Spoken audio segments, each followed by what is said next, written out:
नमस्कार, स्वागत है आपका इंडिया न्यूज 28 में। ये बात करते हैं मध्य प्रदेश की कुछ खास खबरों की। तहसीलदार द्वारा मौके पर पहुंचकर फौजी के परिवार को दिलाया कब्जा। बैतूल तहसीलदार गोवर्धन पाठे द्वारा न्यायालय के आदेश से फौजी के परिवार को पूर्व कब्जा दिलाया था। हथियारबंद दबंगों ने तहसीलदार द्वारा दिलाए गए कब्जे को पुनः उक्त जमीन पर कब्जा कर लिया था। तहसीलदार द्वारा दबंगों के विरुद्ध वैधानिक कार्रवाई करते हुए पुनः फौजी के परिवार को मौके पर जाकर कब्जा दिलाया।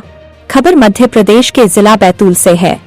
न्यायालय तहसीलदार बैतूल के आदेश पर अवैध कब्जा हटवाकर दी गई जमीन पर फिर से कब्जा करने और जानलेवा हमला करने की नीयत से 40 से 50 हथियारबंद लोग ट्रैक्टर और 4 व्हीलर लेकर पहुंचे थे। खेत में फसल को नुकसान पहुंचाया गया। सुरक्षा के लिए जेसीबी से खुदी नाली में जबरन गिट्टी डाली गई और आवेदकों को जान से खत्म करने की धमकी दी गई। यह गंभीर मामला कुम्हारटेक तहसील बैतूल का है, जिसमें पीड़ित पक्ष ने पुलिस अधीक्षक बैतूल से आरोपियों के विरुद्ध कड़ी दंडात्मक कार्रवाई की मांग की। आवेदक काल्या यादव पिता वासुदेव यादव, मुकेश यादव पिता काल्या यादव एवं श्रीमती अंकिता यादव पति मुकेश यादव निवासी कुम्हारटेक वर्तमान में हमलापुर ने पुलिस अधीक्षक से शिकायत कर बताया कि उनके स्वामित्व की कृषि भूमि पर न्यायालय तहसीलदार बैतूल के आदेश अनुसार उन्हें कब्जा प्रदान किया गया था। आदेश 5 जून 2025 को पारित हुआ था, जिसके अनुसार जेसीबी से गहरी नाली खुदवाकर भूमि की सुरक्षा की गई थी।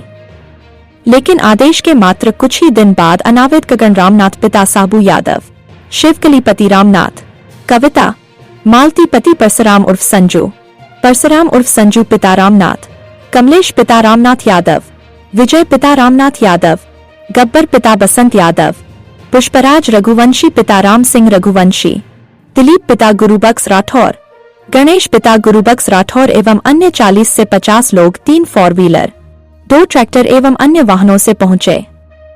इनमें से एक ट्रैक्टर दिलीप का था, जबकि मोटरसाइकिल भी घटनास्थल पर पाई गई। दूसरा ट्रैक्टर सियाराम का था।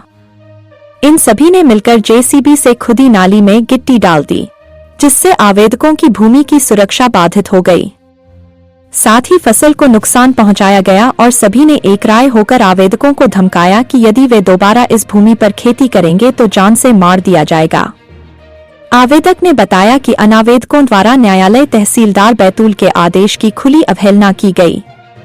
उक्त मामले में आवेदक द्वारा कब्जा छीनने की जानकारी देते हुए कलेक्टर नरेंद्र कुमार सूर्यवंशी को उक्त स्थिति से अवगत कराया। तब कलेक्टर द्वारा तहसीलदार गोवर्धन पाठे को निर्देशित किया कि वह मौके पर जाकर आवेदक को कब्जा दिलाए।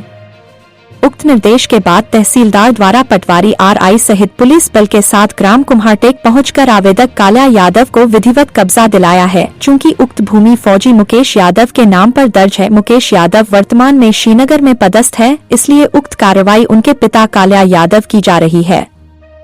तहसीलदार द्वारा अनावेदकों के विरुद्ध आपराधिक मामला दर्ज कराने हेतु पटवारी को निर्देशित किया गया है। यदि भविष्य में अनावेदक गण द्वारा आवेदक से कब्जा छीनने का प्रयास किया जाता है तो उनके विरुद्ध सिविल जेल की कार्रवाई की जाएगी। आइए जानते हैं तहसीलदार गोवर्धन पाठे ने क्या कहा। बैतूल से जिला ब्यूरो चीफ मोहन प्रजापति की रिपोर्ट।